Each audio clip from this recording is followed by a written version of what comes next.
Hello there, everyone. Welcome to our Coaching Masters Athletes webinar.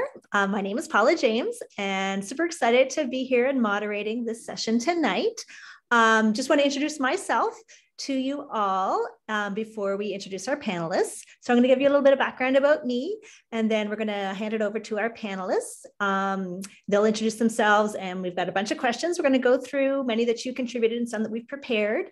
And if you have questions, you can type them in, and we're going to leave some time at the end for your questions. But also, if something's really relevant to what's being discussed at this time, we can definitely answer those as we go. But for the main part, we'll probably just have a question answer at the end of our session. So we are going to start off. Actually, I just want to start off telling you my story and why I'm excited to be here, because I'm really excited to learn from the experiences of these panelists today. So my name is Paula. I live in Windsor, Nova Scotia, a small town just outside of Halifax. And my background is track and field. University, I was a 400, 800 meter runner. Not quite fast enough to be a national class 400 meter runner, not quite strong enough to be a national class 800 meter runner. But when I got to university, there was a magical distance in Canada called the 600, and that was my sweet spot. So, ran the 600 and ended up with a bunch of national medals in that. My third and fourth year, I won gold at the Canadian champs in university for 600. And that was sort of my peak. And I thought that was sort of the end of my career as an athlete. Like a lot of post-collegiates, I wasn't bound for an Olympic team. I wasn't national team level. So I sort of stopped and took on other responsibilities, continued my education, focused on my career. We decided on having a family, all that sort of stuff, just normal life stuff. And fast forward 10 years, realized at that point in time that I wasn't doing really anything physical in my life. I wasn't even walking regularly. So I decided to start a Learn to Run program, met up with a bunch of friends, trained for 5K, had a lot of fun with road racing, did that for maybe another 10 years, 5, 10K, maybe built up to a half marathon.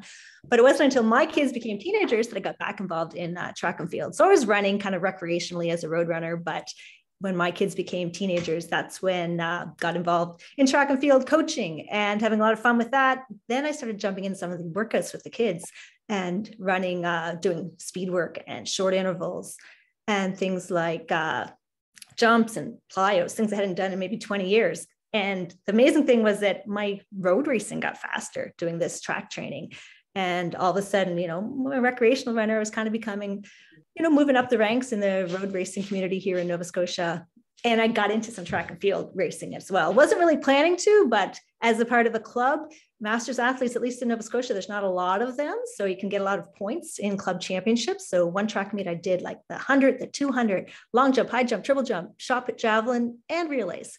So did a lot of track and field.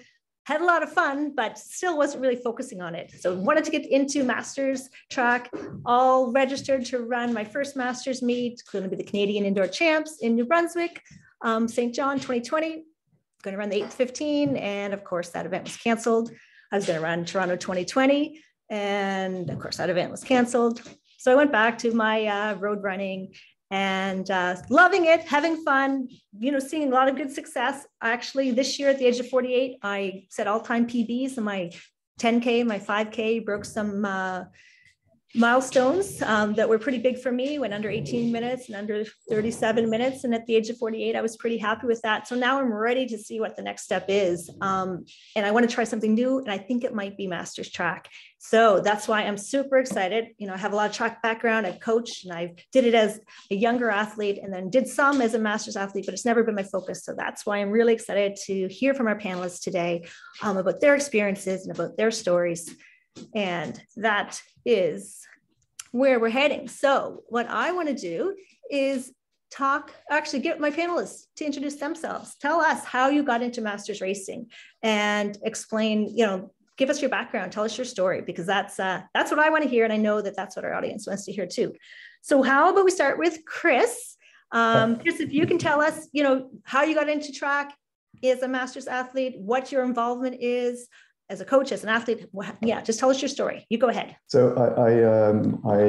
focusing on in my 30s, I took a job focusing on my professional career. I took a job in California, in Southern California, where they don't even have sidewalks. So you're talking about not being able to walk much. Well, even if I had wanted to down there, it was not possible. And I came back to Toronto about 25 pounds overweight. So that's when I decided to do something about that. And a friend of mine was doing old boys rugby. So I had never heard the word masters. I didn't even think that there was such a thing as old people running around. But this guy told me about old boys rugby. So I thought, okay, that's good. That sounds cool. I was educated in England, so I can play some rugby.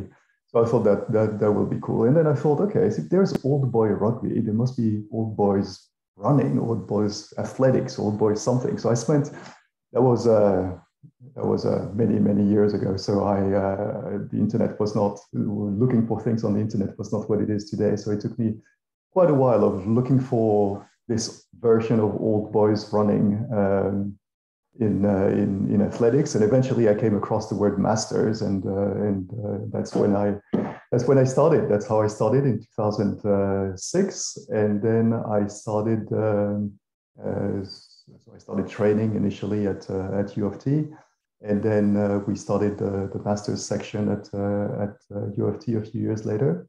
Initially, I was training with the varsity team, and yeah, so we started this. Master's section at U of T. So I was at the time a 400-meter runner, and in my old age I've become too lazy. I run mostly the 2 now, and yeah, it's been. Who feels like the 4th though, Harold? So yeah, I coach now. I still run, and I coach at U of T and at myremotecoach.com. Awesome. Thank you so much, Chris. Okay, we're going to hear from you again, but we'd like to hear Carla. Carla, your background and how you got into track and field as a master's athlete. I'm a sprinter. I do 100 meters, 200, 400, and recently 300-meter hurdles. I've been involved in masters athletics since about 2003, when I was around age 49, 50, and presently age 69. I'm also a director of CMA, and I'm a chair on the online seminar committee and a co-chair of the membership recruitment and retention committee, and past director on OMA board. So I like to give to the sport. And the reason that I'm involved in that way is because I'm very passionate about getting other people involved in our sport, because there's something for everybody. I really believe that: running, jumping, throwing, short distances, long distances. I'm a retired teacher. I've done a little bit of coaching of kids through my teaching career, and then also where we train at Variety Village. And I'm coached by Jamal Miller, who's on our panel. We are the Variety Village Athletic Club. I got started, well, I guess I finished with my high school and a bit of university track career. Then life got in the way, and I started road racing when I was in my 40s to keep fit. I'd done other things to keep fit in between, bit of cross country skiing, aerobics, that kind of thing. And I was doing some training with the Running Room, which is a super way to get started because there's a supportive group. And when we were doing sprint training at a track, I was loving it. And other people were complaining about going around and around on an oval, and they didn't appreciate doing that. But I was just like, oh, this is what I really would love to do. Didn't know that there was masters. I was doing road races up to half marathons, and I did Around the Bay twice, which is 30K, but not really my thing. I really wanted to sprint. So when I found out there was sprinting for masters, somebody said, you know, why don't you do master sprinting if that's what you really want to do? Oh, it's a thing. And I found something on the internet and found some meets at York and got started. And right away, someone suggested, well, you need a coach. And that was a very good thing to hear, because the long distance training for sprints was not really the best. And I was a little unprepared to get back into sprinting. I found a group, and then that's my passion. I found my passion again. the first group that I was in was mostly masters, mostly men. It included the legendary Earl Fee, and I soaked it up and just enjoyed it so much, and I wanted to continue. And it was a really good start because I had that camaraderie, the support, and the proper training that helped me be successful. And it taught me a lot about competing and doing cross training and finding support people like massage therapists and chiros, all that kind of extra stuff you need. And then after my first coach retired, I found Jamal. And we have quite a different situation, and Jamal will tell you more about that. We've got masters and high schoolers. So I've been in two different situations, and they're both equally helpful and supportive for someone doing master's track. Mm-hmm. Wonderful. Thanks, Carla. Do we have Jamal here? Yes. Okay, so Jamal, tell us about how you got involved in track and field as a master at the master's level. So I'm the head coach of Variety Village Athletic Club, also Extreme Velocity Track Club. And I will say I got into masters purely by happenstance, in that the previous coach that was at Variety, he left, and he asked if I would take over for him. But prior to that, he was working with Carla a lot, and I would be there in the days, and he would ask me some opinions and stuff about things, and I would bounce them off of him, and he would bounce them off of me. And I realized that I liked the idea of master. Didn't know it was actually a thing, but I remember seeing Carla many years before that, probably 2012, and she ran against some, I think they were youth girls, if not youth, the level before, beneath that. And she put a beating on them. I was like, that's impressive. Yeah. And it really caught my attention. And I remember years ago, when I was younger, a Canadian team came to Barbados. I'm from Barbados, by the way. A team came to Barbados for what was at that time, not World Masters, but the Caribbean version of it. I guess it'll be NACAT for Masters in the Caribbean. And these guys were very professional. Guys from the US, guys from Ecuador, South America, Europe. It was not Europe, sorry, America, yeah. These guys were very professional in what they were doing, and it kind of stuck with me from then. So having the chance to work with Carla, it really opened my mind to what is possible. And through that, we have grown the VAC Masters to level I didn't think it would grow. You know, we have a lot of good athletes. We had a really good showing at the last international meet we had here. And I really enjoy this. And age is just a number, is truly that. You know, we can promote this thing to the highest level. And if it's done correctly, we could see wondrous things from not only Canada, but athletes across the globe. Mm-hmm. Absolutely. Awesome, Jamal. Thanks. Okay, let's hear from Paul. Paul, give us your background into Masters events. Thanks, Paula. My story actually sounds very similar to your story, in that I was a sprinter when I was younger. I've actually been running for at least 50 years now. I started off running when I lived in BC at the 100 meters, actually probably more likely the 50 meters. And I was also into high jump and long jump, never into any distance kind of stuff. And as I got a little bit older, somebody pushed me into the 200 meters, 400 meters. Then I got into high school and said, well, do 400 and 800 meters. And like you, it was kind of like 600 when I got to university was my sweet spot. And in fact, I still hold the Ontario Open 600 meter record. So pretty cool for that. And I was able to, through training after university, get to the 1988 Olympics. Was part of the national team for almost 5 years, going to the Olympics, Commonwealth Games, Pan American Games, World Student Games, and a whole bunch of other international events as well. And then I took a couple of years off when my first daughter was born. And one day I went out for a jog and almost died after about 2 miles, and said, okay, I don't want to ever get that much out of shape again. And I was at the time only in my mid 30s, early 30s. So it was, a big shock to me how quickly you can get out of shape when you don't train. So I did your route. I went to the roads and started doing a lot of road running, and made the decision that I would become a marathon runner and run a marathon when I turned 40. So I trained and at age 39 did my first half marathon. Almost died. Did another half marathon the following year at the age of 40, and again almost died. And said, okay, you know what? I don't need to knock my head a third time. So I'm not sure what to do. And then around that time, a coach who was coaching me said to me, well, have you thought about the Masters? And I said, what the heck is the Masters? Mm-hmm. And it just so happened that there was a World Championships that year going on in Spain. It was 2005. And he said, do you want to go? I was like, sure, why not? So I went and was able to, in my first year, win my first gold medal at the World Masters Championships in the 800-meter event. And more importantly, found the entire Masters community, which is just absolutely phenomenal. And the support and camaraderie that these people bring to it is just incredible.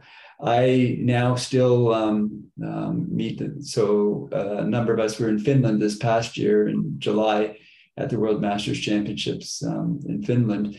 And there's still people from 2005 that I met that I still know that are there, and we still meet each other. And so it's the biggest family out there. And sometimes they're not always there. People get injured and they don't show up for a couple of years, and then they come out again. And it's just been an amazing journey and an amazing opportunity. And so having the Masters community was just wonderful.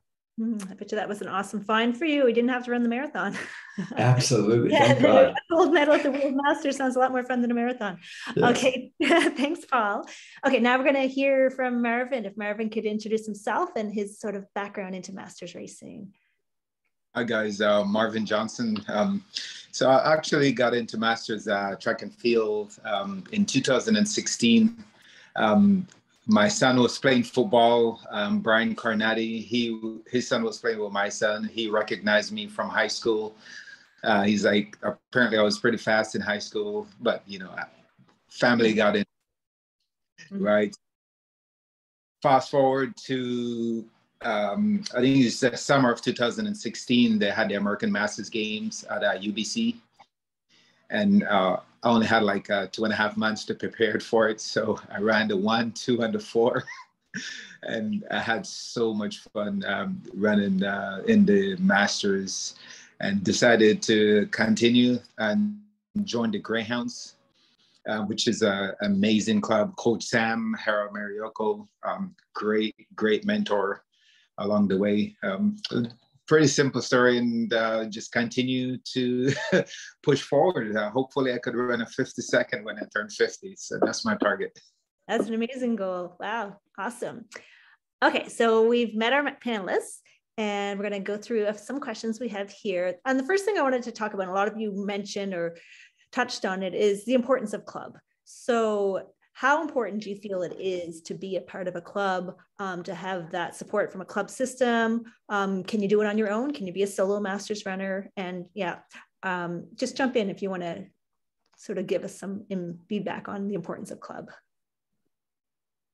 I think being a solo Masters is very lonely because when you see like a club like the Greyhounds, we boast over 100 members, and at any given meet, we travel pretty well. So at any given meet, we have about 60 more people, especially if it's local meet. If we're traveling, sometimes we have 40, 50 people.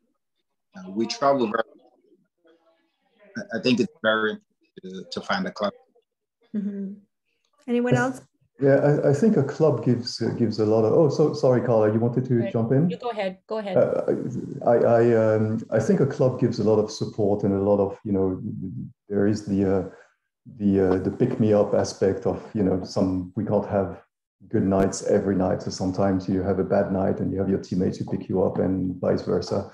It's good to be in a team environment to just come out. Some nights you feel a bit lazy or you're not up for it or whatever it is. So that's good. But I think what is more important is to have a coach. In masters, we can't talk about masters without talking about the challenges that masters have in terms of jobs and children and partners and children's extracurricular activities and et cetera. So not everybody lives close to a club or can make, even if they live close to a club, can make practice times. So those people, and sometimes there are also people who simply by personality really don't mind running on their own or jumping on their own, whatever their event is. But I would strongly advise anyone to, even if they prefer training on their own or because of their job or family life, they cannot train at 7 p.m. on a Tuesday, they have to train at lunchtime or early morning or whatever it is. But they should have a coach. It's, I mean, everything is possible. It's possible to train without a coach, but it's much better to have someone to guide you, basically, especially as you're coming back. Absolutely.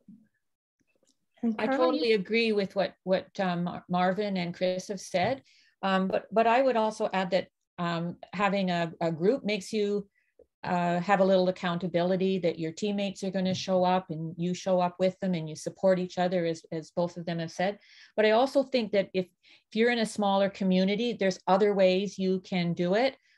With Canadian Masters, we're trying to, connect people, engage them in our social media and so on. And so they can find somebody, they might find an online coach that works for them, or they might find, just some other like-minded people that they can connect with, maybe on social media, maybe email, just share workouts, whatever. So there's other ways to do it. You can learn from others. If you don't have the coach's eyes are so important. But if you don't have that, there are some other ways to figure it out. Yep. Excellent. One thing that comes to mind for me with being involved in a club is, Nova Scotia, or not, Canadian winters, I should say. It's hard to train outside all year long in most parts of Canada. And with clubs, at least here in Nova Scotia, it gets you easier access to facilities. And it can be very expensive to just be buying day passes to facilities. And, a club membership is going to usually could save you a lot of money just getting into a facility. And then, all the other huge benefits that you all have mentioned. But access to facilities is, at least locally here in the clubs that I'm aware of, it can be a big bonus. Any other comments? Yeah, I agree with you, Paula, that that's actually one of the reasons why I got into coaching myself at the University of Toronto with Chris. I got a combination of getting access to facilities. So U of T happens to be the closest facility to me, so that was great. So now we could get access to that. Coaching also, believe it or not, because I'm still training and competing myself, it actually keeps me accountable to go down there and do the training because I'm coaching, so I have to be down there. I think to everybody, it's all individual.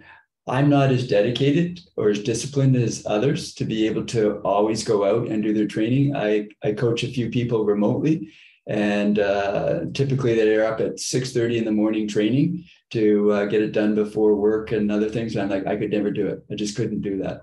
So I think it is a very individualistic thing. But I will absolutely agree with Chris and Carla that having a coach is essential, especially for masters, to make sure that they don't get injured. Getting injured at a master's age is much more dangerous than getting injured when you're 20 and you're still got very quick ability to heal and come back. It's much more detrimental to a master's athlete. Mm-hmm. Yeah, I agree. I'd like to add on to what Paul is saying. So I agree 100%, but I think that in masters, you have to find the right coach for your situation.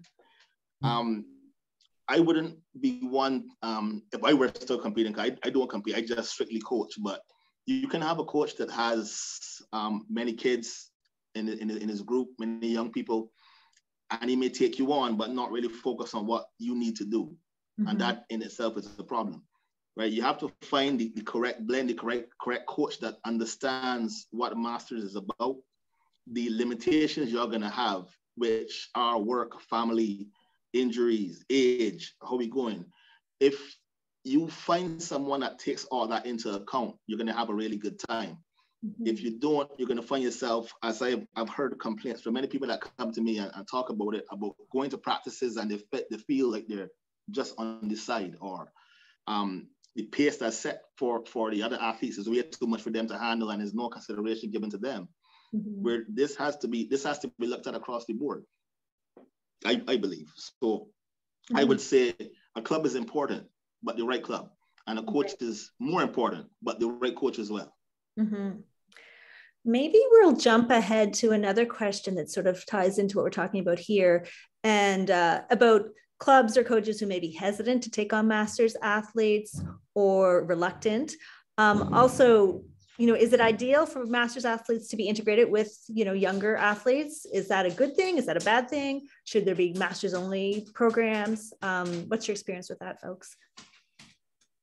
I'll start here, if you don't mind. So for me, I think if it is done correctly, the integration of both can be done, and can be done very well if it is done correctly. Again, if the respect is given to what, for me personally, no work has to be different. Just the intensity level has to be adjusted to what we're looking for. And you can have an athlete that, let's say at a bantam age, that may be on par with your masters that are W60 or W70. And that may essentially help that masters person develop more and have a person to run and compete with, if that's the only person you have, I mean. But it could be detrimental too if the masters person is training next to, let's say, an Olympic hopeful, and they're being blown out every single run. It could be very disheartening to them. So again, the medium has to be found. And if it is found, you're going to have a really good experience. My experiences have been very good, but my team is also very close knit, and we have a lot of fun. Mm-hmm. Fun, yeah. Okay. As far as the Greyhounds, we only have athletes that are masters, like 35 and older. So we have to worry about a younger group, and we also split the group up depending on people's capabilities. So people out here, they tend to talk to each other a little bit more about what's going on, if they have any like pre-existing injuries and stuff like that, and move forward with the workout. But sometimes you get to practice, and some people, they you can see them walking a bit funny, and just go and have a talk with them and just say, maybe you should start this practice. So we look out for each other. Mm-hmm. Yeah, definitely can see the positives there. I think we probably should backtrack just for a sec. Jamal made a very strong point earlier. I think it's very difficult in the aspect of finding the right club or the right coach. I think it's very difficult to talk about masters as one population, one group segment. You have people who come to masters from different point of view, different levels of shape. It could be someone who's active and say 40 is active and has never stopped, versus someone who has been active in a different sport and is just showing up, versus someone who literally hasn't done anything in 20 years. So these people are starting from very different points and have their very different needs. It could be someone from a technical point of view. It could be a former athlete who ran or jumped or whatever the event is in high school or even university. It could be someone who, as I was saying, comes from cycling or whatever other sport, or it could be someone who's never trained before. So again, that's another element that has to be taken into consideration. And obviously the age, whether we're talking about someone who's 35, that's a master athlete, or 55 or 75, the needs in terms of volume, in terms of rest, in terms of technique, etc. Everything is very, very different. Even if someone started at, say, 40, by the time they're 55, even if they've never stopped between that 40 and 55-year-old mark, that person is a very different athlete 15 years later.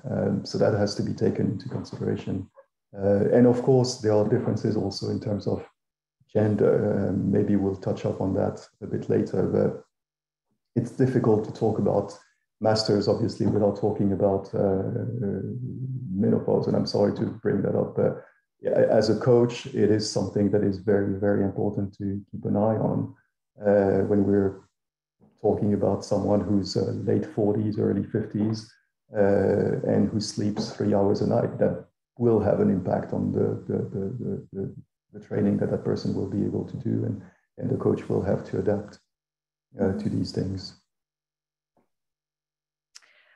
Okay. Now, maybe that could, I think I have a question here that we're going to come from the audience. Do you find that you need to structure groups differently with masters? We find that many masters want to be multi-athletes. So maybe talking about, different aspects of their training when we have someone training for jumps and throws and sprinting as well. How do we structure those groups differently with masters? Anybody feel comfortable addressing that? Well, for sprinters, for example, in my experience, they all train together. Men, women, 40-year-olds, 60-year-olds, everybody trains together. But what they end up doing, especially in terms of volume, ends up being very different. They all train together also in terms of, as I was saying earlier, technical abilities or simply physical in terms of their current shape. So they all train together at the same time, but they do different volume and different things based on what spectrum, where they are on the spectrum of masters athletes, as I was saying earlier. And age in particular is a big determinant. Yeah, sorry, we can't say. People tend to think of masters as, there is open and then there is masters, but there is a huge difference between someone who's 40 and the same person when that person is 60. There is a huge difference. So that has to be taken into account. So, Paula, with respect to the multi-event question, I haven't had experience coaching multi-event other than one remote athlete who I was coaching to run 800s and all of a sudden decided to train for the decathlon, and I tried to help out, but that was a different story. I typically have only trained the endurance athletes. However, as an administrator, I see lots of masters athletes that do like to do lots of different events. We've got, quite a few that will sign up to, all the throws events and jumps events and sprints events. We typically don't see those ones also doing the long distance events. There's not a lot of people that do multi-events in the long distance and jumps and throws. You tend to see more of the sprinters, throwers, and jumpers. And you also see throwers that most throwers do all the throws. There's very few throwers that specialize in one throwing event. Typically, some of the very younger throwers that are just coming in that came from the open world where they were only a shot putter or only a discus thrower or only a javelin thrower will start with those events, but then they'll quickly get caught up within the community and start doing all the throws events. The throwers are an incredibly tight-knit group, and they really kind of travel around in a pack and do all the events. It's great watching them compete. But I think many of the masters that are doing those, again, this is about having fun. And when it comes to having fun, doing lots of events is lots of fun. When I went to my very first World Masters Championships, I went only for the 800 because I was an 800-meter runner when I went to the Olympics. And that's what I did. But later on, I started getting into things like the 1500, which is not my specialty. And I was running 4x4 relays and things like that and having a lot of fun at it. I even did it at a decathlon one time, just for fun, me doing pole vault and high jump and whatever else. And it was one of the most fun days of my life. So I think it's all about fun. They're having fun. Mm-hmm. That's why. If I could add on to Paul again, I think Paul, you said it actually in your opening statement well. I think that when masters, they choose multiple events and stuff, they're trying to find that sweet spot, that one event or that two events that really suits them and they're good at. Because like Chris said, your body changes from decade to decade. You know, I mean, myself at 40 now, I felt very different at 38 than I feel now. And I mean, I can imagine, I often imagine what Carla feels like after some of the stuff I make her do. I don't know. I know I wouldn't feel nice, you know, but that's a legitimate thing. And fun has to be the backbone of what you do as a masters athlete, because I've not been to one of the international meets yet. I'm hoping to go to Poland next year. But the event that was here, I found a lot of fun, a lot of enjoyment, along with competition. And I found it to be a very nice feel, a nice community, which is a good thing. And I believe what we should be doing as AC and AO is trying to push this a lot more, so more people over 40, over 50 know they can do something. Know they can go out there and have some fun and get some exercise and get a break from the kids and all that stuff. Yeah, there is a lot of fun to be had in track and field. And, you know, when Carla gave us her introduction and saying how much she loved running at the track and sprinting, and yet she did 2 30K road races like that. It is so common for athletes, for masters athletes, to be running these long races on the road, and you show up and there's tons of people doing it. And it's, many of you mentioned that you've never heard of masters or masters track and field, and just wondering, you know, why is that? Why are the roads such a common and acceptable and well-known thing to do, whereas masters track and field, which can be so much more fun, and, you know, you can travel the world and there's so many benefits to it, but I don't know if it's intimidating or people just don't know about it. How can we change that? It's definitely intimidating, and it's because they don't know. Mm-hmm. I have many people that have reached out to me to ask about training, and often one of the first comments they'll say is, well, I'm not fast enough, or am I fast enough to join your group? And it's like, well, there's no such question. There's no slow. There's no trials for running masters. There's no standards. Everybody gets to compete. People ask about World Masters. No, everybody gets to compete. It's the most inclusive sport there is. But they're still intimidated because they haven't done it. And I'll tell people, don't, and they'll say, well, maybe if I can get into shape, I'll come out. I say, well, if you wait till you're in shape, you'll never come out. It's just like, you have to take the attitude that I'm going to start coming out now, and we'll help you to get in shape. And it's all about proper loading and making sure that they do it in a incremental and very slow way. And that can be, the most challenging aspect of getting them going. But I've had people come in and PB when they're in their late 40s, lifetime PBs in their late 40s. They're going, geez, I never thought I could run that kind of stuff. Mark put a very good comment in the question about focusing on different aspects as they age with respect to mobility and strength. And he's absolutely right. Suggest everyone go look at it, but definitely mobility becomes a huge factor for masters athletes. Our hips get really, really bad from sitting a lot. And as we age, they don't handle it. So we get injured very quickly from that. So that mobility and strength, lower leg strength, done some research recently that just indicates that I'm losing so much massive lower leg strength that it's impacting my ability to stay healthy. And I've had major Achilles issues over the years, and probably as a result of some of those issues. So when I didn't do a lot of weight workouts when I was young and running the Olympics, I can't afford to not do that anymore as a masters athlete. So yeah, I do believe that there has to be some shifts in the type of training that we do. Mm-hmm. Any other thoughts about how we can make it more inclusive to people who aren't already involved? I hear how inclusive it is once you're involved, but when you're not there yet.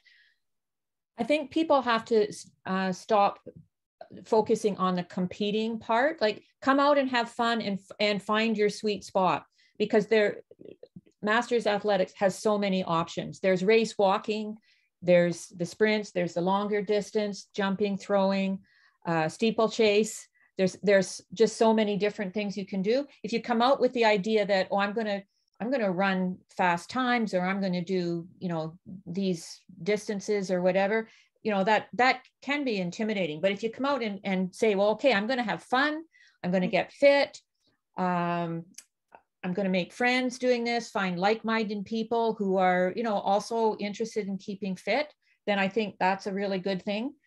There's a lot of supportive groups, and some of them are maybe more supportive for road running, but that's how people get into it. In Toronto, we have Chicks Run the Six and Runners of the Six. There's groups at the Running Room, the Runner's Shop. Like, there's a lot of supportive groups like that are a good way for people to get started with maybe the longer races. And then if they kind of think, you know what, maybe I could try sprints, then find the club or the coach that will work for that. And I think you can get started in easy ways. I have people come up to me all the time when we train at a track. There's often soccer going on, and there are soccer moms sitting in their lawn chair, and they come up to me and say, wow, you're awesome. That's amazing what you do. I want to grow up to be like you, or I want to try that. And I'll say, well, get up off the chair and start walking around, and go for a walk run with your other soccer moms. Don't just sit there and watch me and say, oh, you're so motivating. The motivation means nothing if you don't follow it up with the action. And the taking of the action creates the mood. Like that's mood follows action. You do something, you feel good, and you're going to keep going back to do it. So it's taking that first step. Yes, it's hard. Yes, it's intimidating, but do it. And to Carla's point, even in a specifically sprints group, I would say that probably 80% of the people I meet don't want to compete initially. They just want to come for the social aspect, for getting fit, for et cetera, for getting back to something that they loved doing 20 years ago, or that they saw on TV and would love to try for the first time. So you have a lot of, but most of them, 80% is not an exaggeration. Most of them do not want to compete and say specifically, I will not compete. Is that okay? And sure, it's okay.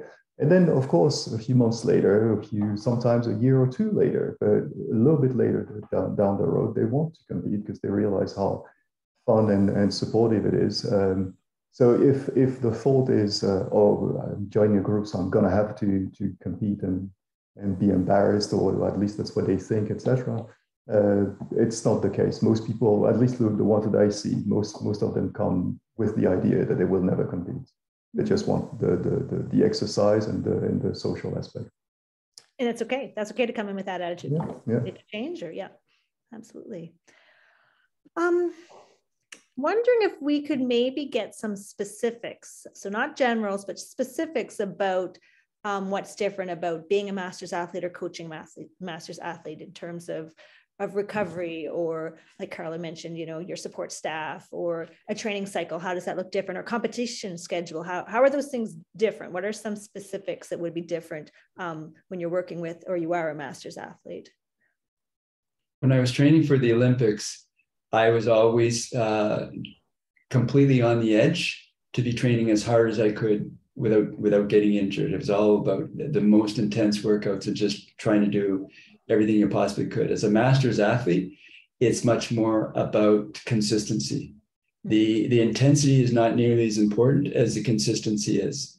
And it took me a long time to learn that because, of course, I was coming from the elite end of thinking you always had to work out hard 3 times a week to ensure that you're always progressing and getting more and changing everything. And then as I kept getting injured, realizing that, no, the most important thing is consistency, because a good friend of mine who was an amazing master's athlete, Jerry Koumans, who's done so much ahead of us, he once told me that every time he gets injured, it takes him that much longer to come back, and he comes back at a much reduced level.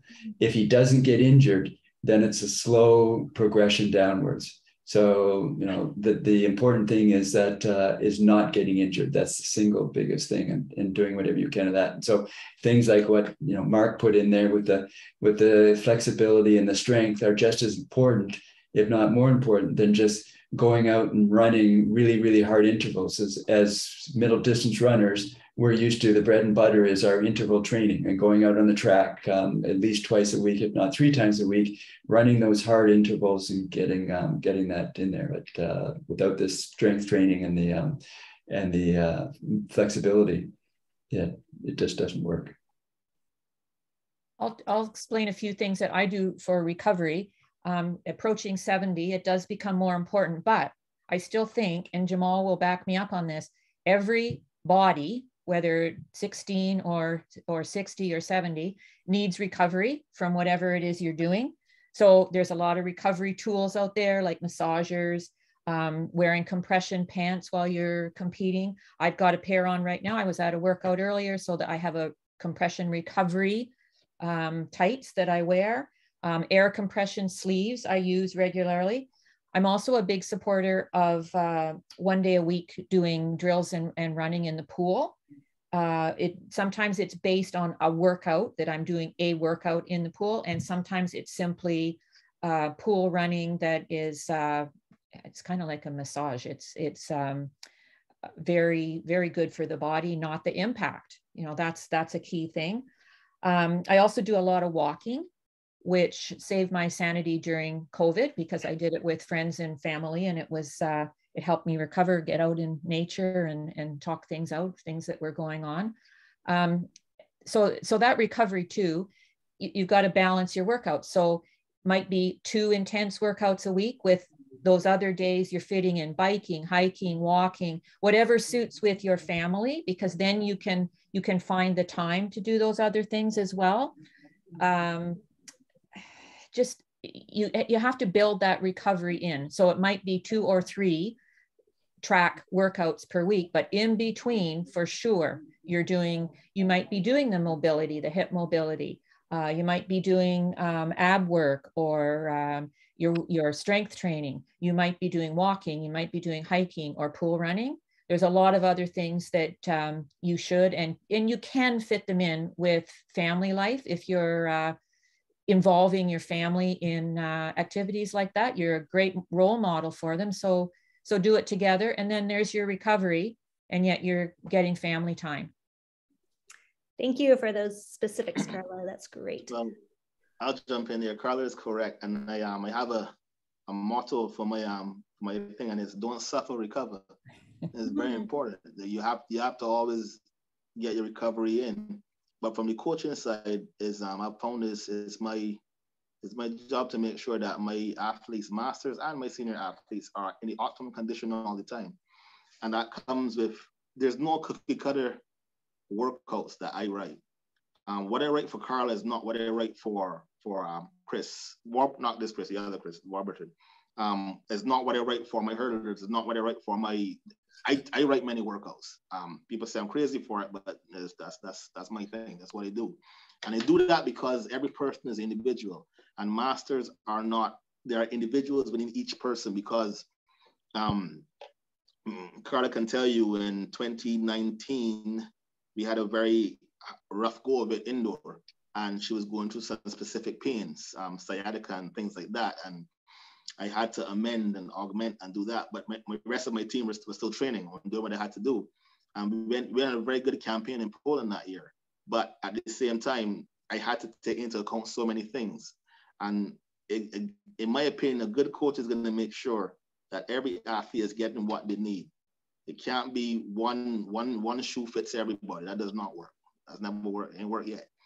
So yes, recovery, 100%. 100%.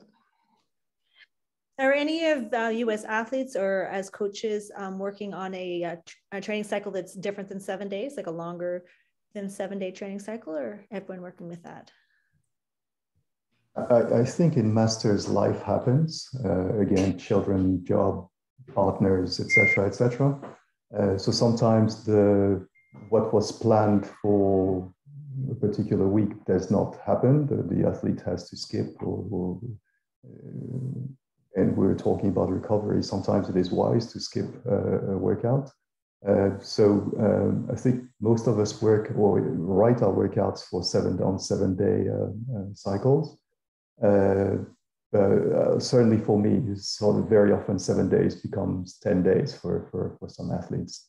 There are elements of the game that we cannot miss. So rather than go the following week, if a workout was missed, instead of going the following week on the following week's program, it's better to do the session or a version of the session that was missed.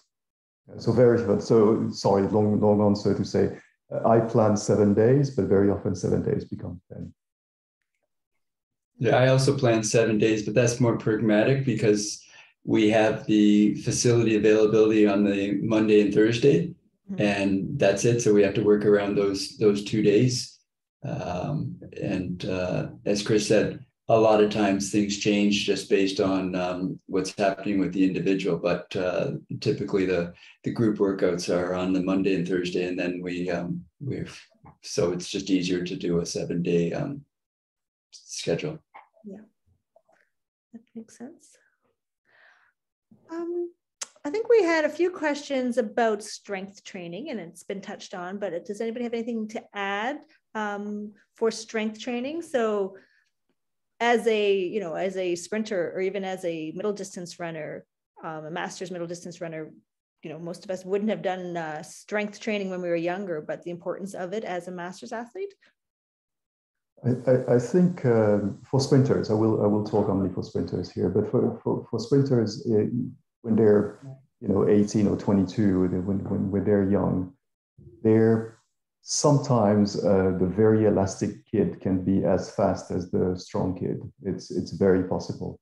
In masters, doing weights makes a significant difference. There is a huge difference between the athlete, even very technical, who doesn't do weights, and the guy or girl beside him who does, and does the right weights. I'm not saying, we're not talking about bodybuilding, etc. But if you do the right weights, there's a significant difference as you age. And it's also, as Paul was saying, because at 20, you're probably moving a lot. And the times when you were moving a lot, if you're not moving anymore around 20, it's not that long ago that you were 15 and playing basketball in the playground and in the yard of the school or whatever.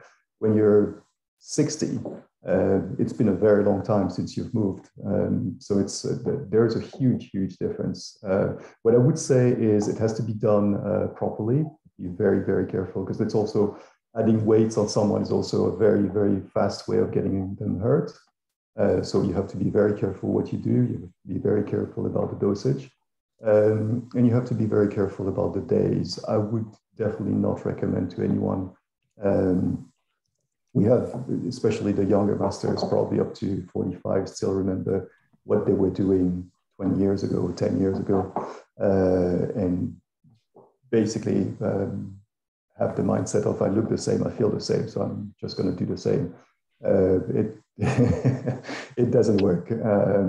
So the old habit of doing weights, for example, in the morning or at lunchtime and then training at night, that's something that is no longer possible. As a masters in general, you just have to forget what the great times that you ran in competitions, or the great times that you ran in your repeat runs at practice, the volume that you were doing at practice, the way you were training. As I was saying, for example, for weights, it's very common to do weights before, as I was saying, very early morning or lunchtime, and then training in the evening, etc. This is no longer possible. So you have weights, yes, as far as I'm concerned, weights, absolutely, but it has to be very careful the way it's done. Mm-hmm. Any other? I could, if I could add something. As far as you said about weights, if we do like body weights, like push-ups, squats, lunges. As for myself, the way I train, I'm training like 6 times per week. And for personally, I don't take a lot of downtime off. I'm 48 and I'm out there running maybe 3,000 meters like each session. Some days I do 2 a days. So I think it has to be on a case-by-case basis. Back in 2011, I had major surgery on my leg. I had a bypass done on my leg, and that's what's really motivated me for competing as track and field. So I think it's on a case-by-case basis, based on the volume, the weights that you're capable of doing, and how well you take care of your body. You know, some of us are able to do more than others. Mm-hmm. Yeah, I'm gonna second that. This might get a little sticky here, but this is the part now in master track and field where you're gonna separate now those masters that are going to break world masters records and those masters that are being recreational. And I'm gonna say, I mean, I ain't gonna hold no punches here, but you ain't gonna break no world record if you're trained to break the world record. You ain't gonna do it by doing the absolute minimum. So again, this is where the coach has to be very savvy of what he's doing and knowledgeable. But luckily, I have Carla right here to support what I'm saying. That some days it's not fun, it's not nice. And if I have a specific goal, she would always tell me, I'm like a wind-up toy, and she has to tell me up front like what she wants to do. And when she winds me up, I'm just gonna go in that direction and make sure she's okay to get there, even if she doesn't think she's okay to get there. So yes. Chris is right in that things change, but on the elite level, it doesn't change. You have to be elite to be elite. You're not going to break the world record jogging, and I can't put it any other way than that. So the way I train Carla and my other masters is very deliberate to the point of what they want to achieve, and we established that beginning of the season, like what we're going for, and you point me in that direction, we're going towards it. If I have masters that come for a recreational basis, we are recreational. But my strength training, we do a lot of strength training, because without strength, we ain't doing that. No, we're not doing a thing. It has to be integrated with your sprinting, with your running. I'm gonna use another example here in Chris Warburton. When Chris came to me, Chris was a massive human being, but I appreciated that Chris also knew a lot more about weight training than I did.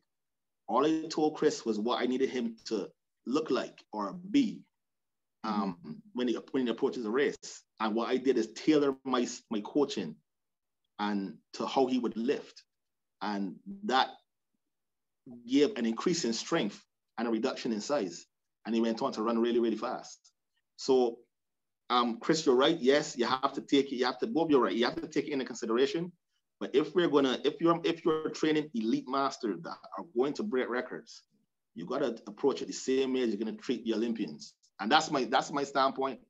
I mean, that's me, but hey.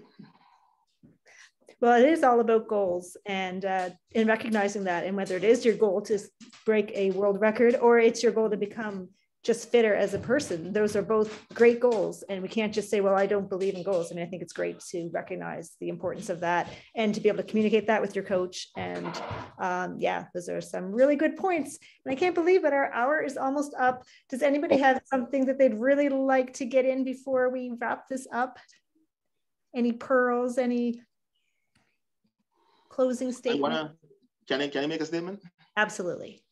I would like in Ontario, I can't speak for other provinces, I can't speak for the thing, but I would like in Ontario for there to be a bigger coach presence. And when I say that, I'm not talking about a coach athlete like Chris or Paul, dedicated coaches to masters. And I can say this again because I do it. I'm there for my masters at the meets. I know most masters are in clubs, and some of the coaches don't show up like to the masters meet. I don't get that.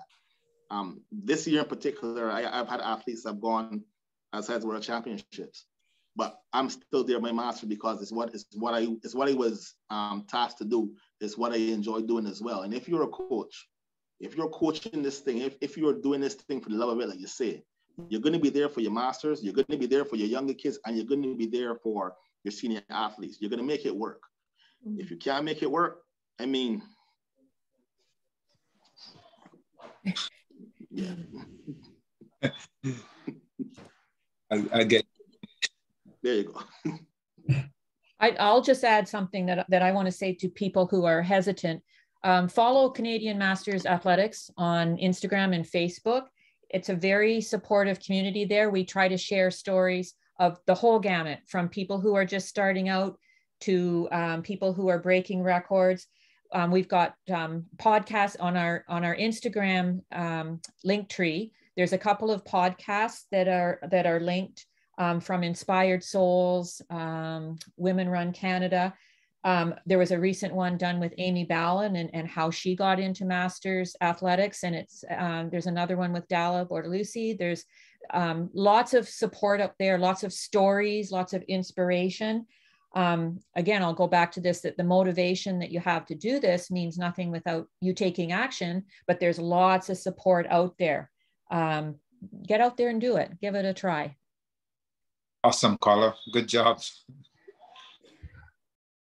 Okay. Well, I want to thank you all so much for coming and giving us an hour of your time and sharing. We had almost 100 people in our audience, and just me moderating this, I learned a ton and have been inspired. And I hope to see some of you folks at Masters events, because it's time for me to get involved and more involved in Masters Track. But this was awesome night.